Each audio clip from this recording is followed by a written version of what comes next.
The next speaker is André Rail, adept in Nidra Yoga from France. We welcome you onto the stage, sir.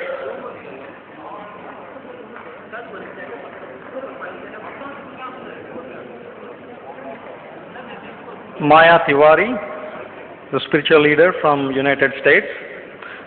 We welcome you onto the stage as well, ma'am.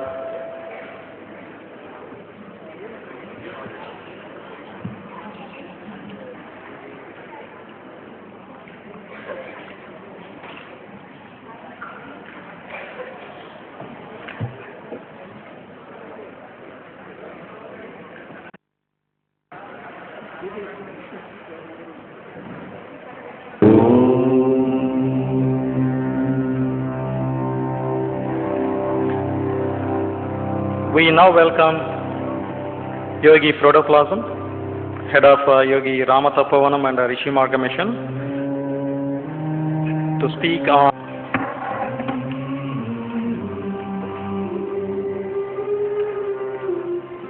Hari Om.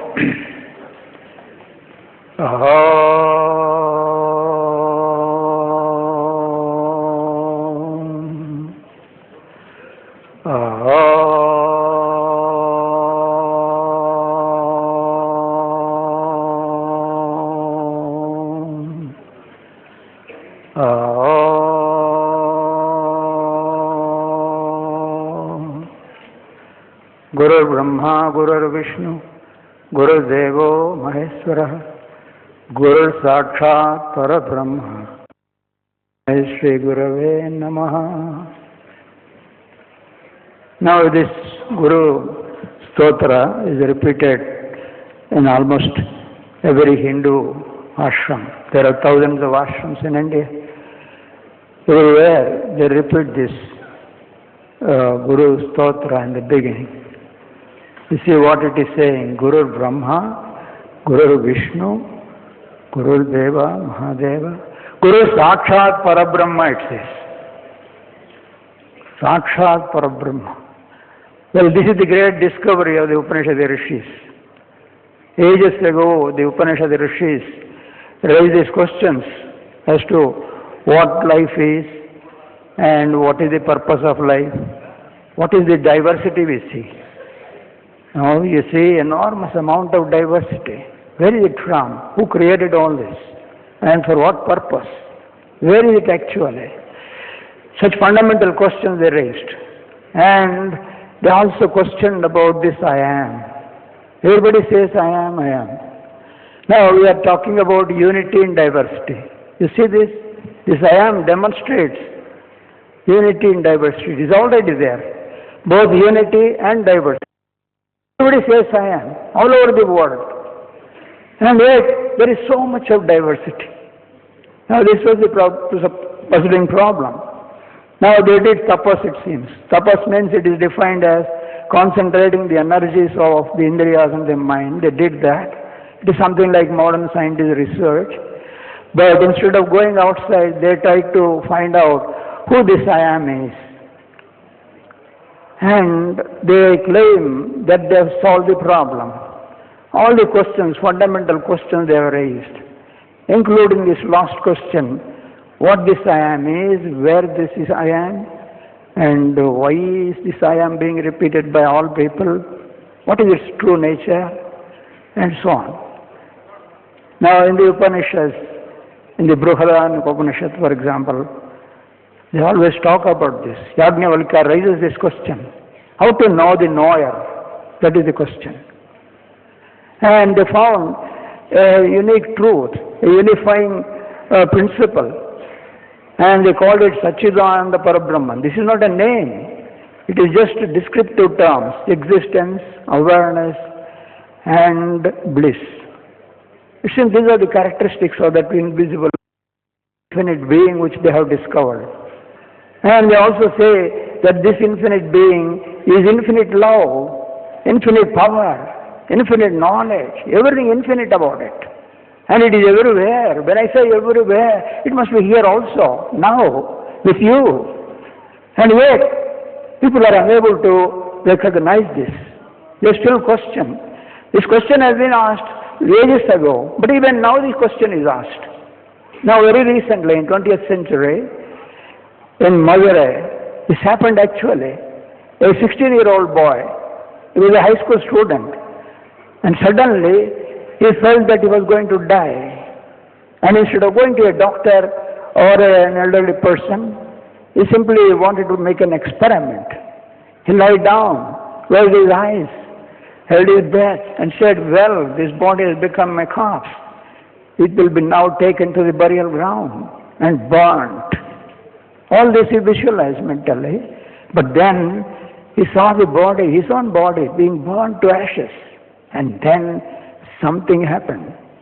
The body is burnt, but still he was alive, fully alive. And he was totally different from the body. And this is, I am telling you something intellectually, and you are hearing. You may say, I have understood. This is not understanding. He had an experience, a tremendous experience, whereby he saw that he was a formless, nameless being. He did not know what it was. Anyway, he was so much engrossed in that. From that time onwards, he was transformed to a totally different being. Within a few months, he left everything. He was living with his mother, and a small child like any other child, playing and all that, going to school. But suddenly this experience made him give up all this. All this is not me, not concerning me. And he left the place. It was in Madura, in Tamil Nadu, and came to another place called Thiruvannamalai, which is a very ancient pilgrimage center. There is a huge hill there. They call it Arunachala, the Red Hill. And people consider that hill itself as Shiva. And there is a big temple also. And inside the temple, it's a Shiva temple. Now he went inside. Father, I have come at your bidding. He prostrated. And then he remained. Anybody. He is a young boy. And already he has given up his shirt, pant, etc. Just a kaupina he had. He was sitting there. For many days people thought that he was mad. He was not talking with anybody. He was simply staring or closing his eyes. Now later on, he became famous as Ramana Maharshi, Bhagavan Ramana Maharshi. Now what has happened to him? For 50 years, he was teaching that message. He realized what this I am is. I am means it is infinite existence, infinite consciousness, infinite bliss. The bliss is so absorbing that his mind is totally engrossed in that. He was totally unaware of the body. Just as we are now very much aware of the body, he was very much aware of that infinite consciousness. Always is that. It has become natural for him. For 50 years, this is the message he gave. Babu Rajendra Prasad, the President of India, came to him. Sir Radhakrishnan, a great professor, and Nehru, who loved him, admired him, brought him, made him a Vice President and President of India. And he was a professor in Oxford University. Such a great philosopher, so much books on philosophy and Upanishads and so on. He came and sat at his feet. And after going back, he wrote a big article. In Bhagavad Gita, in the 2nd chapter, there is a description of Sthita Prajna. And Krishna was an example of Sthita Prajna according to him. He is working, doing, but he says, I am not doing, I am not working. And he made so many marriages, 1,616,000 gopikas he married. And yet he says, I am an Nitya Brahmachari. Now, this is a Sthita Prajna state. He does everything, but he is not doing anything according to him. Now, can we have such a person now, in this 20th century? That is a question raised in the article by S. Radhakrishnan. And he says that here is a man who is living like that, and points out about Ramana Maharshi. There is a court case. Somebody, his own disciple, filed a case in the court. And the court was, well, he has appointed somebody as Sarvadhikari. I am senior, I should be appointed. You direct him to appoint me. That was the case. And later on, they thought that they should send a commission to the ashram itself in order to inquire. And 2 advocates came. They questioned him for 2 days. And they asked him, to which ashrama do you belong? And he answered, I belong to Ativarna ashrama. What is this? It is not there in the Hindu tradition. 4 ashramas we have. What is this one? Well, was there anybody previously like you in that ashram? Is there anybody now other than you? And he answered, there was Sukha Maharshi. Ribhu Maharshi was there. I am now here. There may be others also. See what a wonderful answer he is giving. He is comparing himself with Sukha Maharshi and Ribhu Maharshi. Sukha Maharshi means he is a born man. By birth, he was aware of this infinite consciousness. That is his speciality. And Ribhu Maharshi also is supposed to be like that. And here in 20th century, one amongst us, he passed away only recently in 1950. And he is claiming that he is equal to Sukha Maharshi and all that. And anyway, and what is his greatness? He was wearing kaupina throughout his life. That was his uniform. Maharajas came to him. Scientists came to him. People from different parts of the world came to him. Why? What is his speciality? He doesn't have any of the attributes which we say is great in modern times. He is not a MA, PhD or anything like that. MA and PhDs have come to him. He is not a judge. The Supreme Court judges have come to me to sit at his feet. And he claimed that he knew about himself. That is the only claim. And he gave the same prescription to everybody. Whoever came to him, educated, uneducated, big or small, rich or poor, he advised, you are saying, who am I? Please find out what that I am is. If you find it out, all your problems will be solved immediately. That is his claim. If you know what this I am is, well, your problems will be solved immediately. Now, anyway, we'll make an experiment. Scientists, my name is Protoplasm. I call myself Protoplasm, but I tell people that it is not only my name, but your name also. Every one of you is a brother or sister Protoplasm. Why? Because you are made of that. Here is unity. Now in spirituality, we give shlokas, Bhagavad Gita and Upanishads, we quote, and we may say so many things about Satchidananda, Parabrahman and all that. But it is accessible to only a few. In 19th century, whole of 19th century, we hear the name of Ramakrishna Paramsa, Vivekananda, a Trailinga Swami, a Lahiri Mahasaya, a Baba Avatar and so on. A few. Many. Are they not aware of this? And people like Ramana Maharshi claim, everyone is aware. Only he says he is doing the wrong thing. He is identifying himself with the body-mind complex. That is a tragedy.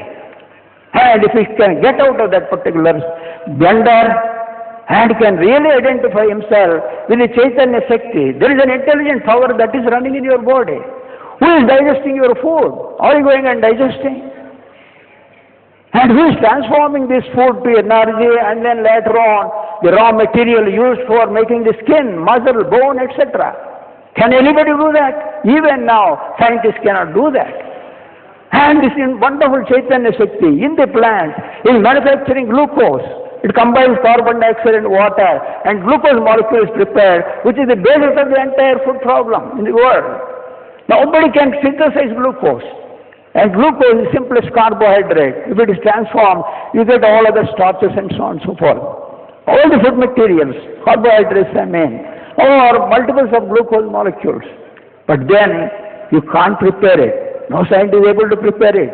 If you can prepare it, there is no need for going to farms, cultivation, this and that. You can have it with you as it were in the factory.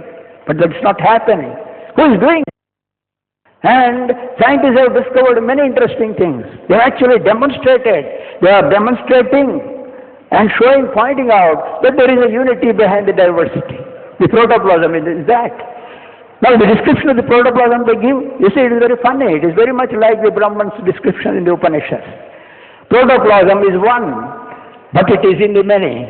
Not only human beings, animals, insects, everything from micro to macro. Bacteria is made up of protoplasm. Elephant and whale also is made up of protoplasm. What more evidence is necessary for demonstrating this unity and diversity? It is a physical demonstration. And this is being brought out by an atheist, a scientist who says that I don't believe in God. He is demonstrating what God is physically. God is one and the many. One and the many, unity and diversity are two sides of the same coin. Both of them are there. It depends upon how you look at it. If you are at the superconscious level, you will see only one. That is what happens when you go into yogic samadhi state. In the ordinary state of consciousness, you see diversity. Gross diversity in the wakeful condition and subtle diversity in the dream condition. And there are umpteen levels of consciousness. Umpteen, infinite number. And you can actually see that. I don't know whether they could project it. Otherwise, you would see the entire cosmos in that CD in just a few minutes. Somebody has taken that. It is in the internet, it seems. It seems it can be downloaded. Somebody gave me that CD.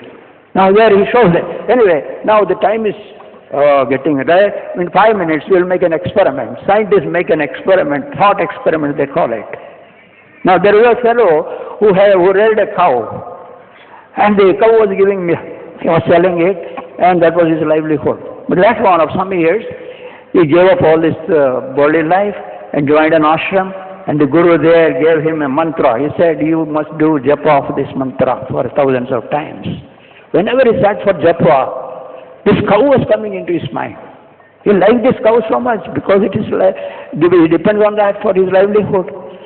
And again he tried. Again and again the cow is coming into the mind instead of the japa mantra or the God. Again he ran to the guru. Well, I will tell you a secret. You please follow that and you will get rid of the problem. And the guru said, every object in this world, living or non-living, has got 4 characteristics. 2 of them we know already. That is name and form. Every object in this world has got a name and a form. And 2 more there. It exists. I am aware of its existence. Here is a watch. It got a name and it got a form. It exists and I am aware of its existence. 4 characteristics. But the 2 others, nobody notices, but it is there if you can recognize it. So, if I see this mic, it has got a name and a form, and it exists, and I am aware of its existence. Existence and awareness. This is what they call in Sanskrit Sat and Chit. Sat means existence. Chit means awareness or consciousness. Now this table is there, the books are there, and human beings are here, male, female, everyone, forms and names differ, wide variety. But there is a unique unity behind them. There is Sat and Chit, it exists, you are aware of its existence. The video is working, sir. Working, very good, I'll tell you just now. So this is it. Now I look at my own body. I've got 5 fingers. Each one has got a different name. And it exists. I am aware of its existence. This is different. Diversity is there, but then Sat and Chit are there everywhere. We don't have so many Sat and Chit, so many existences, consciousnesses. There is no such term. Singular. There is no plural for consciousness.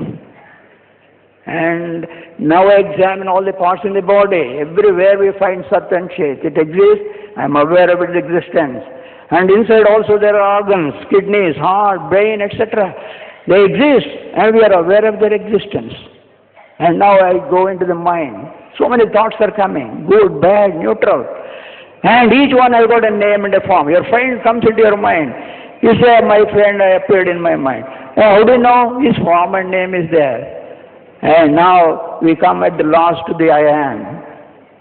Body we examine, Sat and Chit everywhere. And mind we examine with every thought and action. We have got this Sat and Chit. Now when we come to the I am, there is no particular form or name for that. Everybody says I am, it has got a different form and name. And yet it has got those 2 other characteristics. It exists and one is aware of its existence. I exist, I am aware of my existence. And this is what I am. So I am means existence and awareness. Only 2 traits. Sat and Chit. And if you can remain as Sat and Chit alone, pure I am, or pure Sat and Chit, you will enjoy peace and happiness. How do I know that? Well, it is everybody's experience. When you go into deep sleep condition, God as Sushupti, there is nobody else. You alone exist. I am alone is there. And when you get up from sleep, you claim that you slept soundly, peacefully, happily. Where is this peace and happiness coming from? You don't have your wife or husband. You don't have children. You don't have car, bank balance, and all those things which you claim will give you happiness. They are not there. Only pure I am is there, Sat and Chit. And the result is you are happy and peaceful. So that is why they say Sat and Chit and Ananda go together. The name is Satchidananda. So your name is Satchidananda. But you forgot about it. You attribute your body to be you, and your name you attribute, they are all coming from outside. Somebody gives you a name, somebody gave you this body. Actually, nobody can give the body. The body starts as a single cell. And in that cell, everything about the body is written down. Written down. See, this is another wonderful demonstration of the scientist. The greatest of the scientists. I would say the scientists are great rishis and yogis. Only they are extroverted Raja yogis. And they are coming to the same truth. For 2000 years they investigated the entire world, external world. And they are coming nearer to the modern physicist, the quantum physics, and talks in terms of physics. You wonder whether it is physics or metaphysics he is talking about. Sarvam Shaktimayam Jagat is a Vedantic dictum. But it is now being talked about by the scientist. And the scientist can demonstrate it physically. You can't argue with him. He will throw an atom bomb on you and show, well, this is energy everywhere. Your body is made up of energy. Your thoughts are made up of energy. Energy is everything here, one behind the many. This is a practical demonstration. Everybody can know about this. Everybody can see the manifestation of the avataras of the energy, electromagnetic spectrum, so many avataras. And matter also is an avatar of this energy, they say, point out. So, modern scientist, though he is being derided as non-spiritual and ungodly and so on, God mysteriously is making him demonstrate the very God which he denies. What is God? You are God. You are Satchidananda. And Satchidananda, and if you make it infinite, it will be Paramatma. If you confine it to a single body, it is Jivatma. Now, for example, we go into the sky and look at the sun 15 crore kilometers away. And sun exists. And you are aware of its existence. Sat and Chit is there. Sky is there. It exists, you are aware of its existence. Sat and Chit is there everywhere. And go beyond that, go into the stars, and then galaxies. All of them, Sat and Chit will be there. So if you can visualize Satchidananda as something spreading over the entire universe, this is Brahman, this is Paramatma. So everybody knows about these things, but then they are searching for the same thing. And they are quarreling, not knowing that they are quarreling with each other about themselves. Each is quarreling with himself. Now there is a hall called Hall of Mirrors. In big temples it is there in South India. And there the God is placed, and then they do some functions and all that. One day, unfortunately or fortunately, one dog entered a particular hall. And when the dog saw so many dogs in the mirrors, it thought it is seeing so many others. So it wanted to attack. And when it began shouting, well, the dogs in the mirror also appeared shouting. And then it attacked this bear, that bear, and finally it broke its own pace. That is the story. Now the story is same thing. We're quarreling for this and that. We're all Indians, for example. Now a big quarrel is going on in Andhra Pradesh, Telangana, Andhra and all that. They say they are different. They belong to the same state. They don't see the unity, but diversity alone they emphasize. So this is the essence. If you see the unity, you will be happy. If you see the diversity, you will be unhappy and your peace will be lost. And there are two sides of the same coin. The choice is yours. You can see the unity, or you can see the diversity. And it is there everywhere. For example, I am here. Am I single or many? I am single, it appears. I want a single name, single body, you say. But the scientists tell us that there are billions of cells in the body. And each cell has got a nucleus. And the nucleus has got chromosomes and genes. 30,000 genes are there. And in that, all your story is written down. My voice, my nose, my eyes, Everything about me is already written at this unicellular stage. Every one of you is like that. And you can take any one cell and you can culture it and it will become another yogi protoplasm. So if there are billions of cells, how many yogi protoplasms are there in this body? And this is so at all levels. And it depends on consciousness. Now you please put that CD. There is a CD, it seems it is in the internet, anybody can download. And the CD shows different levels of visions. If you see at 10 feet, I see all of you. If I go up 100 kilometers or 1,000 kilometers, I will not see any of these things. I will not see the buildings also. If I go 10,000 or 1,000,000 times higher up, you will see differently. Finally, at the level